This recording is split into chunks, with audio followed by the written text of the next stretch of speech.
दिल्ली में करीब 2 महीने से जारी लॉकडाउन की पाबंदियों में आज से ढील शुरू हो गई है। आज से दिल्ली के सभी बाजार और मॉल ऑड इवन की तर्ज पर खुलने की इजाजत है, यानी आधी दुकानें एक दिन खुलेंगी, बाकी आधी दुकानें दूसरे दिन। सभी सरकारी दफ्तरों को भी आज से खोल दिया गया है। हालांकि सरकारी दफ्तरों में ग्रुप ए के ही सभी अधिकारी आ सकेंगे, वहीं बाकी कर्मचारी आधी क्षमता में आएंगे। आधी क्षमता के साथ निजी दफ्तरों को भी खोलने की इजाजत है। इसके साथ ही आधी क्षमता के साथ दिल्ली मेट्रो को भी आज से शुरू कर दिया गया है। महाराष्ट्र में भी आज से अनलॉक की प्रक्रिया शुरू हो गई है। पूरे प्रदेश में कोरोना के केस के हिसाब से अनलॉक का 5 लेवल प्लान तैयार किया गया है। जिन जिलों में कोरोना के केस और संक्रमण दर कम है, वहां पहले जैसी छूट दी गई है। इसमें ठाणे समेत 10 जिले शामिल हैं।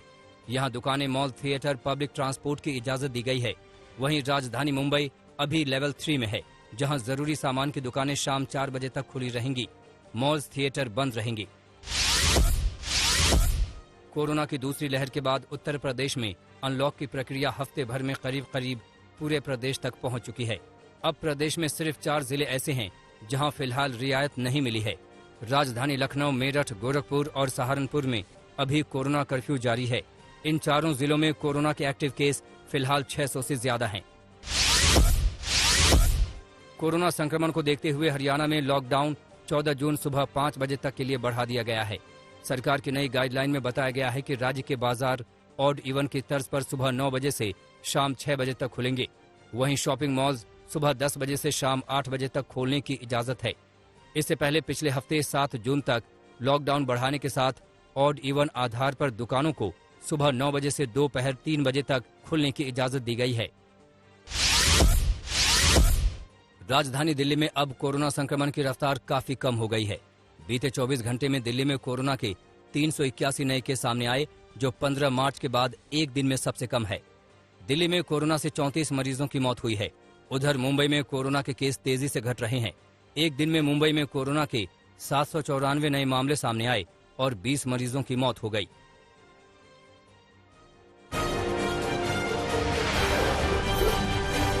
कपूरथला में भद्रकाली के 74वें मेले के दौरान भारी भीड़ दिखी। वहां भी कोविड प्रोटोकॉल का जमकर उल्लंघन हुआ। मेले में स्थानीय विधायक राणा गुरजीत सिंह भी पहुंचे। कर्फ्यू वाले दिन आयोजित हवन में विधायक भी शामिल हुए। वहां सैकड़ों लोग मौजूद थे।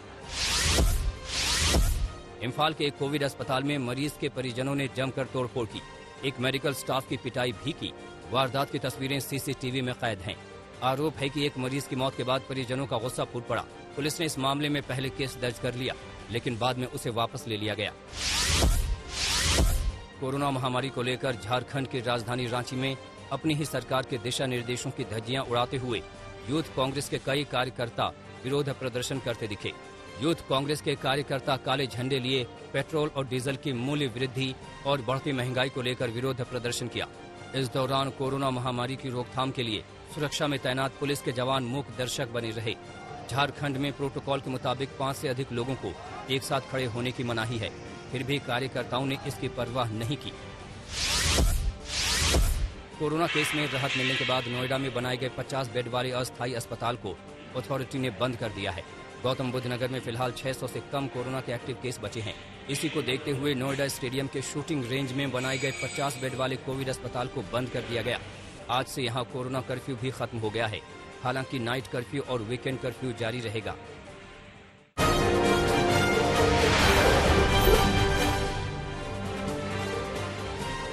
यूपी सरकार में फिलहाल मंत्रिमंडल का विस्तार नहीं होगा।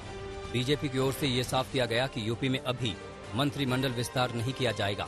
हालांकि पंचायत अध्यक्ष के चुनाव के बाद जून के आखिर या जुलाई में मंत्रिमंडल का विस्तार किया जा सकता है। इसके साथ ही 2022 का विधानसभा चुनाव योगी आदित्यनाथ की ही अगुवाई में लड़ा जाएगा।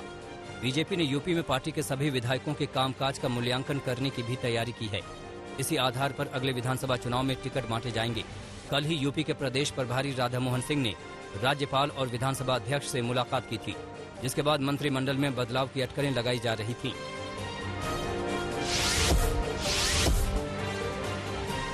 प्रधानमंत्री नरेंद्र मोदी के आवास पर कल शाम बेहद अहम बैठक हुई। इस बैठक में बीजेपी अध्यक्ष जेपी नड्डा के साथ साथ पार्टी के कई महासचिव भी शामिल हुए। बैठक में पार्टी के राष्ट्रीय महामंत्री बीएल संतोष और अरुण सिंह भी मौजूद रहे। उधर जेपी नड्डा के साथ बैठक के बाद भूपेंद्र यादव ने कहा कि बैठक में विधानसभा चुनाव की समीक्षा हुई, साथ ही सेवा ही संगठन अभियान पर बात हुई।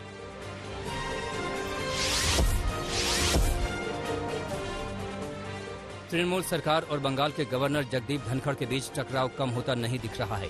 टीएमसी सांसद महुआ मोइत्रा एक ट्वीट कर राज्यपाल पर अपने करीबी रिश्तेदारों को नौकरी देने का आरोप लगाया। महुआ मोइत्रा ने कहा कि राज्यपाल ने अपने परिवार के लोगों और दूसरे करीबियों को राजभवन में अपॉइंट किया है।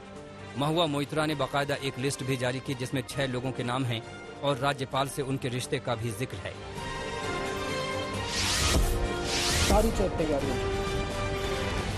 घर घर राशन योजना को लेकर केजरीवाल सरकार और केंद्र के बीच टकराव बढ़ गया है।